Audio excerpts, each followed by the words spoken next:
నమస్తే, welcome to RR news. నేను పరివేల్ రాజా. జగన్మోహన్ రెడ్డి గారు ప్రతి ప్రెస్ మీట్ లో క్రెడిట్ చోరీ, నా క్రెడిట్ మొత్తం చంద్రబాబు నాయుడు గారు చోరీ చేస్తున్నారు అంటున్నాడు ఆయన. రైట్, క్రెడిట్ చోరీ ఎలాగవుద్ది? ఒక ప్రభుత్వం, జగన్మోహన్ రెడ్డి గారి ప్రభుత్వం ఏర్పడింది, ఆ ప్రభుత్వం ఏమైనా కార్యక్రమాలు కానీ ఆ ప్రభుత్వం అభివృద్ధి కానీ చేస్తూ ఉంటే ఆ తర్వాత వచ్చిన ప్రభుత్వం దాన్ని కంటిన్యూ చేస్తుంది. దాన్ని క్రెడిట్ చోరీ అని ఎక్కడ అనరు. మరి జగన్మోహన్ రెడ్డి గారికి ఎందుకు అలా అనిపిస్తుందో తెలియదు. అంటే జగన్మోహన్ రెడ్డి గారికి చంద్రబాబు నాయుడు గారి క్రెడిట్ రాకూడదు అనేసి జగన్మోహన్ రెడ్డి గారు ముఖ్యమంత్రి అవగానే ప్రజావేదికను కూల్చేశారు. ఎందుకు? అక్కడ కూర్చుని కార్యకలాపాలు నిర్వహిస్తే చంద్రబాబు నాయుడు గారి క్రెడిట్ వస్తుందేమో అన్న ఉద్దేశంతో క్రెడిట్ ఆయనకి దక్కకూడదని కూల్చేసిన వ్యక్తి జగన్మోహన్ రెడ్డి గారు. అంతేకాదు, అమరావతి రాజధాని అయితే చంద్రబాబు నాయుడు గారు 2014లో ముఖ్యమంత్రి అయిన తర్వాత, విభజన తర్వాత అమరావతి క్రెడిట్ చంద్రబాబు నాయుడు గారికి వస్తుందేమో అని 3 రాజధానులు అంటూ 5 ఏళ్లు కూడా 3 రాజధానులు అంటూ 3 ముక్కలాట కింద చేసింది జగన్మోహన్ రెడ్డి గారు. అదే ఒక ప్రభుత్వం వచ్చిన తర్వాత ఆ ప్రభుత్వ విధి విధానాలను వేరే వచ్చిన ప్రభుత్వ పేర్లు మార్చుకున్నా ఏదో విధంగా వాటిని కొనసాగించడాన్ని క్రెడిట్ చూడండి ఎక్కడ అనరు. సరే, ఇక మెట్టాల విషయానికి వస్తే, ఇప్పుడు అనకాపల్లి జిల్లా నక్కపల్లి మండలంలో ఏర్పడుతున్న స్టీల్ ప్లాంట్ వచ్చి నేనే తెచ్చాను అంటున్నాడు జగన్మోహన్ రెడ్డి గారు. రైట్, మీరే తెచ్చారు అనుకుందాం కాసేపు. మీరు తెస్తే అనకాపల్లి జిల్లాలో మీరు ఎన్నికల ప్రచారానికి వెళ్ళారు కదా. ఎన్నికల ప్రచారానికి వెళ్ళినప్పుడు ఎక్కడైనా ఎప్పుడైనా సరే మరలా మన అధికారంలోకి వచ్చిన తర్వాత మెట్టల్ స్టీల్ ప్లాంట్ వస్తుంది, 1,00,000 కోట్ల పైగా పెట్టుబడులతో మెట్టల్ స్టీల్ ప్లాంట్ వస్తుంది అని ఏ ప్రచార సభలో అయినా మీరు చెప్పారా? చెప్పలేదు. మరి చెప్పుంటే అనకాపల్లి జిల్లాలో మీ ఓట్ షేరింగ్ ఇంకా పెరుగును కదా. ఎందుకు చెప్పలేదు? అంటే అది మీ క్రెడిట్ కాకపోయి ఉండొచ్చు. నిజంగా 1,00,000 కోట్ల పెట్టుబడి అయితే కనుక 2022లో నిజంగా మీ మీడియా, మీ పేపర్ కానీ చాలా ప్రచారం చేసింది కదా. ఎక్కడైనా ఎప్పుడైనా సరే ఆ సందర్భం వచ్చిందా? రాలేదు. ఇకపోతే గూగుల్ సెంటర్, వైజాగ్లో గూగుల్ డేటా సెంటర్ వచ్చింది. వైజాగ్లో గూగుల్ డేటా సెంటర్ వస్తే మీ పార్టీకి సంబంధించిన మాజీ మంత్రులు వీళ్ళందరూ ప్రెస్ మీట్లు పెట్టి వాళ్ళందరూ ఏమన్నారు? ప్రతి ప్రశ్న అడ్రస్ చేస్తా, దానివల్ల ఉపయోగం లేదు, భూగర్భ జలాలు ఇంకిపోతాయి, లేదు అంటే అసలు ఇటువంటి ప్రాజెక్టు వైజాగ్ అవసరం లేదు అని చాలా మంది ప్రెస్ మీట్లు పెట్టి మరీ చెప్పారు. ప్రతి ఒక్కరు కూడా ఇదే ఓదరగొట్టారు. ఆ తర్వాత కొన్ని రోజులు పోయిన తర్వాత మీరు ప్రెస్ మీట్ పెట్టి అయ్యా లేదు ఆ సెంటర్ నేనే తెచ్చానని మరి చెప్పారు. మరి ఏది కరెక్ట్? మరి వైజాగ్ ప్రచార సభకి వెళ్ళినప్పుడు కూడా, వైజాగ్ ఎన్నికల్లో ప్రచారానికి వెళ్ళినప్పుడు కూడా ఇక్కడ అతిపెద్ద గూగుల్ డేటా సెంటర్ వస్తుంది, యువతకు ఉద్యోగాలు వస్తాయి కాబట్టి మీరు అందరూ నాకు ఓటేయండి ఎందుకు అడగలేదు?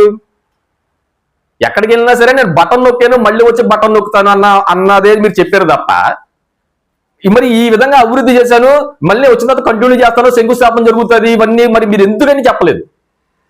ఇవన్నీ క్రెడిట్ చోరీలు ఎలాగవుతాయండి? అసలు నేనేమనుకున్నానంటే క్రెడిట్ చోరీ అంటే జగనన్న భూరక్ష పథకాన్ని చంద్రన్న భూరక్ష పథకం కింద ఏమన్నా మార్చేశారంటే మార్చలేదు.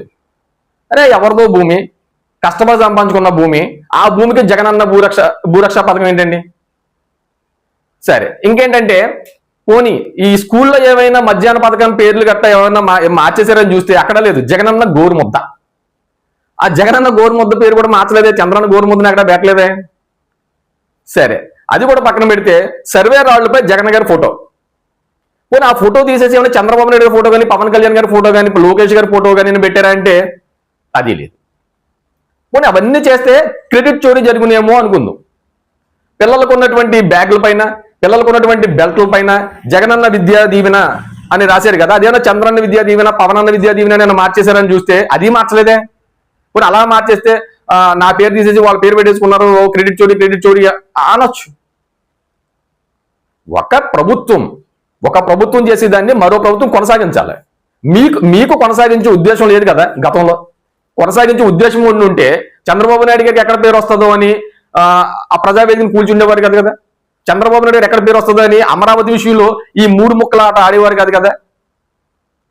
ఇంకెక్కడ క్రెడిట్ చోరీ? అదేదో అన్నారండి ఆయన, అందాన్ని చూసి వస్తారా? అందాన్ని చూసి పెట్టుబడులు పెడతారా? అంటే రాష్ట్ర ముఖ్యమంత్రులు అందరూ అందంగా ఉన్న వాళ్ళు ఎన్నుకోవాలి. ఇంకా ఎవరైతే అందంగా ఉంటారో వాళ్ళనే ముఖ్యమంత్రిగా పెడితే పెట్టుబడులు వస్తాయి.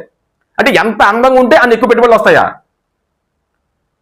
మరి అందంగా లేని ముఖ్యమంత్రులు ఆ రాష్ట్రంలో పెట్టుబడులు రావా? ఆ రాష్ట్రం అభివృద్ధి చెందదా? ఏదైనా రాష్ట్రంలో ఆ ఇన్ఫ్రాస్ట్రక్చర్ ఎలా ఉంది, అక్కడికి వెళ్తే మన వ్యాపారాలు ఎలా సాగుతాయి అని అన్ని ఆలోచించి పెట్టుబడులు పెడతారు విదేశీ సంస్థలు. కానీ ఎవరైనా పెట్టుబడి పెట్టేవాళ్ళు అందరూ చూసి పెట్టుబడులు పెట్టరు కదా. మరి జగన్మోహన్ రెడ్డి గారు ఇంకా అదే విధంగా కొనసాగుతూ వెళ్తే మాత్రం ఆయన కేడర్లో కూడా, వాళ్ళ నాయకుల్లో కూడా, వాళ్ళ కార్యకర్తల్లో కూడా ఒక రకమైన అభద్రతా భావమే కలుగుతుంది.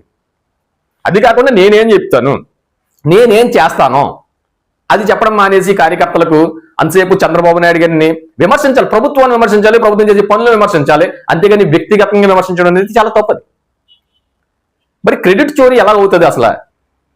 క్రెడిట్ చోరీ అనేది అయితే మాత్రం యాక్చువల్గా ఎక్కడ జరగలేదు, జరగదు కూడా.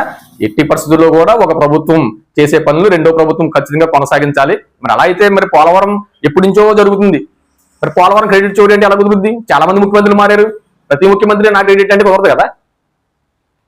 కాబట్టి ఒక ప్రభుత్వం చేసేదాన్ని మరో ప్రభుత్వం దాన్ని కొనసాగిస్తే దాన్ని ఖచ్చితంగా అభినందించాలి, లేదంటే అందులో ఏమైనా అవకతవకలు జరుగుతుంటే దాన్ని ప్రశ్నించాలి. అంతేగాని ఈ విధంగా మాట్లాడడం మాత్రం కరెక్ట్ కాదని ఆంధ్రప్రదేశ్ రాష్ట్ర ప్రజలే కాదు, మరి ముఖ్యంగా ఆ వైఎస్ ఆ పార్టీలో ఉన్నటువంటి జగన్ గారి పార్టీలో ఉన్నటువంటి కార్యకర్తల్లో కూడా ఒక రకమైనటువంటి ఫీలింగ్ అయితే ఖచ్చితంగా ఉంది. Thank you.